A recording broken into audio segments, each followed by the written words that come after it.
안녕하십니까. 반갑습니다.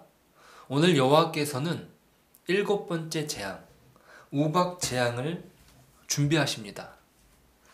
이것은 앞선 재앙들과 비교할 수 없이 강한 재앙입니다. 이 내용이 더 세세하게 기록되고 있습니다. 모세는 하나님의 지시대로 아침 일찍 바로에게 가서 이스라엘을 내보낼 것을 요구합니다. 하나님께서는 모세를 통해서 엄중히 경고하시죠. 앞으로 모든 재앙이 임할 것이다. 이렇게 기록되어 있는데 여기서 모든 재앙은 복수형입니다. 그러니까 모든 재앙들을 쏟아내면이라는 뜻이죠. 14절을 보시면 내가 이번에는 모든 재앙을 너와 내 신하와 내 백성에게 내려 온 천하에 나와 같은 자가 없음을 내가 알게 하리라. 아멘. 자, 이 재앙에서 모든 그리고 온 그러니까 전부를 뜻하는 단어가 반복적으로 사용됩니다. 모든 재앙, 온 천하, 모든 사람, 모든 채소, 모든 나무와 같은 표현들이 반복되어 기록되는데 이 재앙의 위력을 말해줍니다. 이 재앙들은 파국을 초래할 것입니다. 하나님께서는 이 모든 재앙들을 여기서 14절에서는 너, 그러니까 바로를 말씀하시는데 이것은 원어상 바로의 마음을 의미합니다. 그의 마음과 그의 신하들과 그의 백성들에게 내리실 것이죠. 자, 여기서 바로의 마음, 곧 그의 심장에 재앙이 타격을 가한다는 표현은 그가 치명상을 입는데 그가 받을 심리적인 측면을 강조하는 것입니다. 하나님께서는 왜 앞선 전염병, 재앙으로 바로와 애굽을 멸망시키지 않았는지를 알려주십니다. 15절이에요. 내가 손을 펴서 돌림병으로 너와 내 백성을 쳤더라면 내가 세상에서 끊어졌을 것이나 내가 너를 세웠음은 나의 능력을 내게 보이고 내 이름이 온 천하에 전파되게 하려 하였음이니라. 아멘. 자, 만일 5번째 재앙인 전염병으로 가축뿐만 아니라 사람까지 쳤다면 바로도 이 세상에 없었을 것입니다. 자, 그때 세상이요? 네. 6번째 재앙인 독종의 재앙은 사람과 가축 모두에게 발생하긴 했지만 그것이 목숨을 빼앗아 가는 질병은 아니었죠. 하나님께서 사람에게 전염병을 돌려 바로를 쓰러뜨리지 않으신 이유는 아직 바로를 살려두어 하나님의 능력을 보여주시고 온 땅에 그분의 이름을 알리기 위함이었습니다.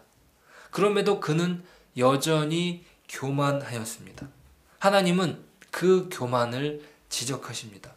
17절이에요. 내가 여전히 내 백성 앞에 교만하여 그들을 보내지 아니하느냐. 자, 이제 하나님께서는 우박재앙으로 바로를 벌하십니다. 하나님께서는 내일 이맘때 무거운 재앙을 내리시는데 여기서 무거운 우박으로 표현하십니다. 18절이에요. 내일 이맘때면 내가 무거운 우박을 내리리니 애굽 나라가 세워진 그날로부터 지금까지 그와 같은 일이 없었더라. 아멘. 자, 여기서 무거운이라는 단어가 이 원어에서는 계속 바로의 완고한 마음에 사용된 같은 단어입니다.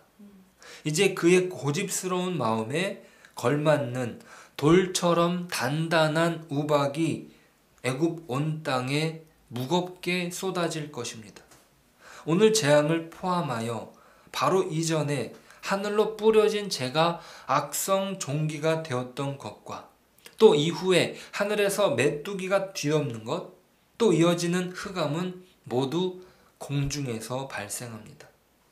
애굽에 내려진 재앙들이 물에서 땅으로, 땅에서 공중으로 옮겨가며 진행되는 것이죠. 점진적으로 강화되는 것입니다. 이 재앙의 중요한 특징은 오늘 바로에게 이 적절히 대처할 수 있는 방법을 제시해 줍니다. 내일 들판에 우박이 내리니 가축들을 죽이기 싫으면 집 안으로 들이라, 이런 것이에요. 19절 보시면 이제 사람을 보내어 내 가축과 내 들에 있는 것을 다 모으라. 사람이나 짐승이나 무릇 들에 있어서 집에 돌아오지 않는 것들에게는 우박이 그 위에 내리리니 그것들이 죽으리라 하셨다 하라 하시니라.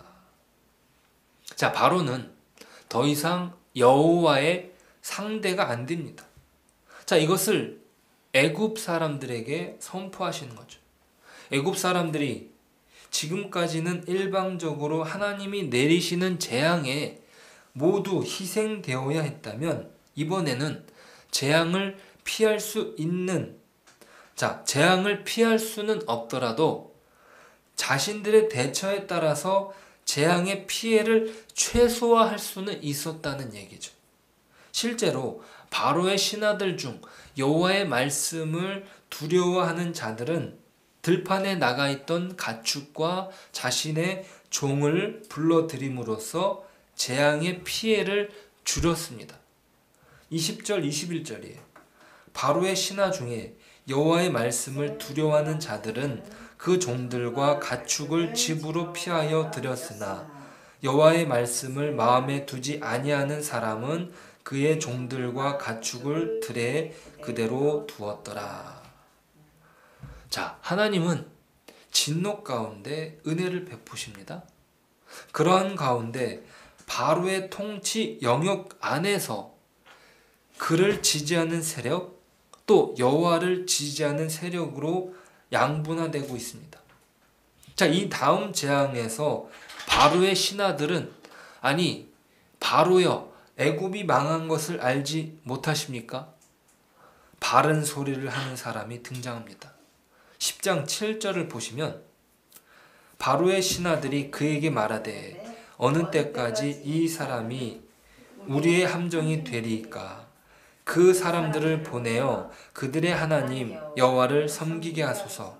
왕은 아직도 애굽이 망한 줄을 알지 못하시나이까 하고. 네, 이렇게 바로의 세력 안에 여호와의 재앙을 두려워하는 사람들이 나타나기 시작한 거죠. 재앙이 시작되고 애굽의 광야에는 우박과 함께 무서운 천둥과 벼락이 동반되어 엄청난 피해를 줍니다.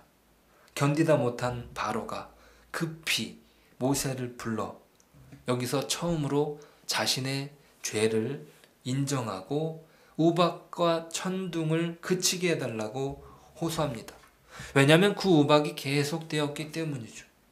자, 그에게 어떤 심적인 변화가 동반되었는지 모르겠지만 여전히 이 회개도 어떤 수단일 뿐이었습니다. 겉으로 회개하는 척 했던 것이죠. 이것을 모세가 알았습니다.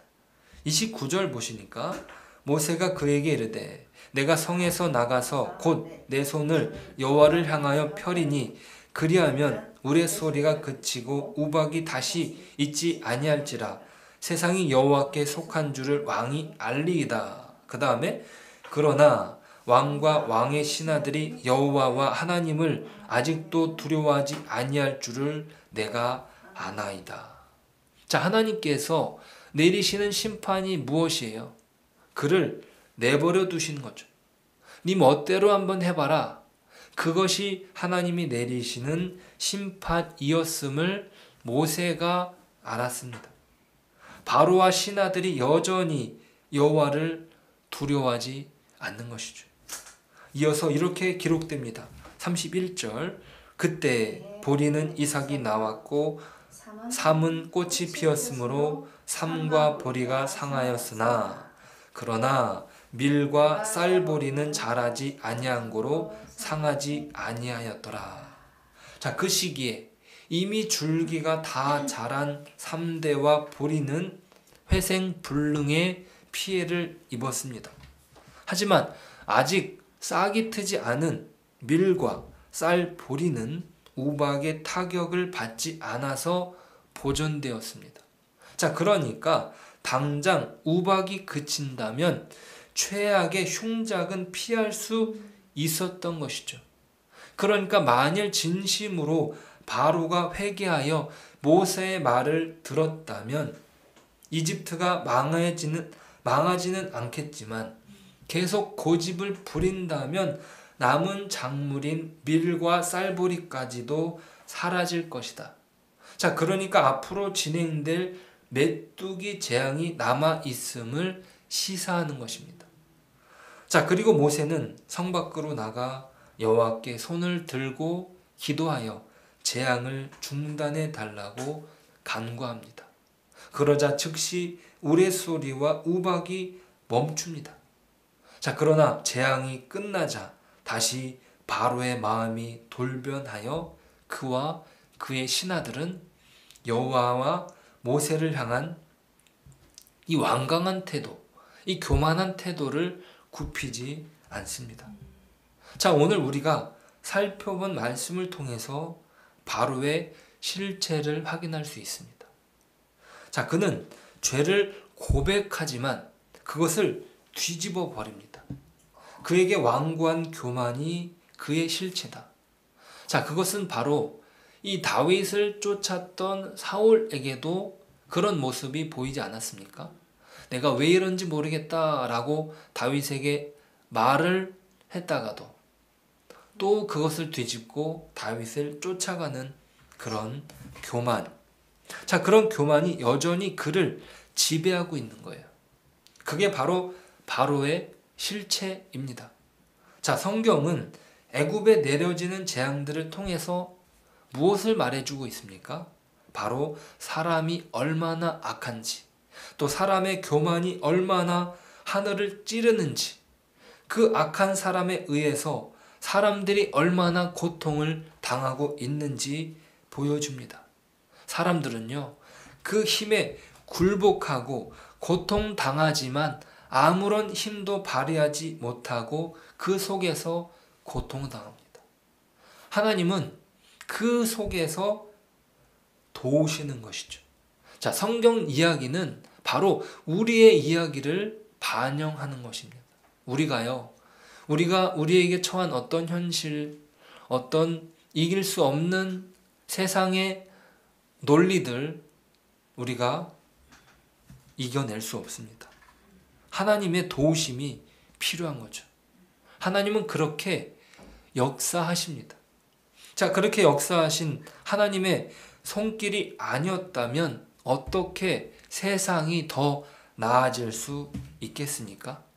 세상은요, 스스로 깨끗해질 수 없습니다. 아무리 죄를 고백한다 할지라도 그 고백이 하나님께 자신의 교만을 인정하고 하나님께 자신을 내어드리지 않는 이상 그것은 소용이 없는 것이에요. 다시 제자리로 돌아갑니다. 스스로 자정할 능력이 없는 것이에요. 세상은 그냥 내버려 두면 자신의 입속을 채우려고 어떻게 하면 이 상황을 모면할까 그 기회를 보는 것 뿐이죠. 그리고 그 입속을 채우려고 노력을 하는 것이고 그것은 결국 인류를 황폐화시키고 사막화시켜 버립니다.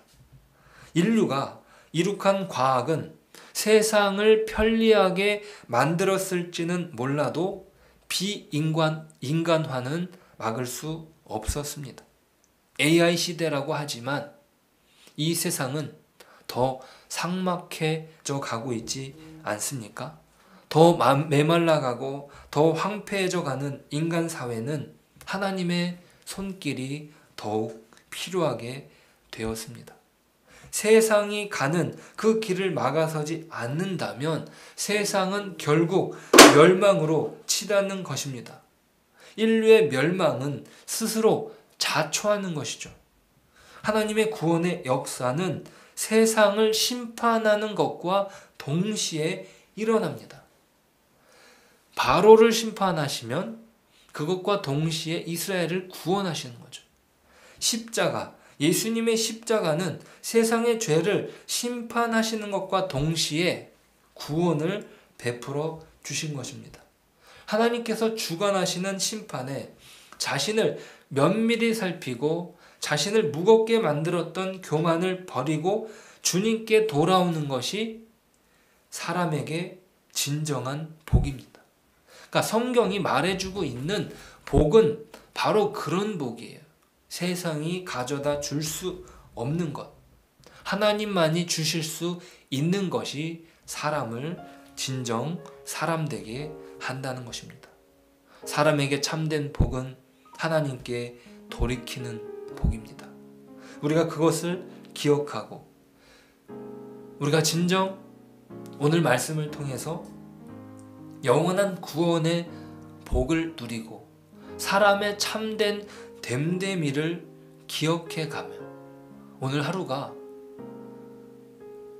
그 하나님께서 우리를 세워 가시는 은혜 안에서 복된 하루가 될 수 있는 것입니다. 그 하루를 누리시고 그 하루 안에, 오늘 하루 안에 우리가 마땅히 하나님의 사람으로 감당할 책임을 감당해가는 저와 여러분 되시길 소망합니다. 기도하겠습니다. 하나님, 이 세상은 자신들의 멸망을 깨닫지 못합니다. 하나님, 이 세상을 심판하시는 것은 또한 우리를 구원하시는 방법입니다. 하나님의 심판 가운데 우리 스스로를 돌아볼 수 있도록 도와주십시오. 우리에게 진짜 복이 무엇인지, 우리가 진정 사람다워져 가는 길이 무엇인지 깨닫길 원합니다.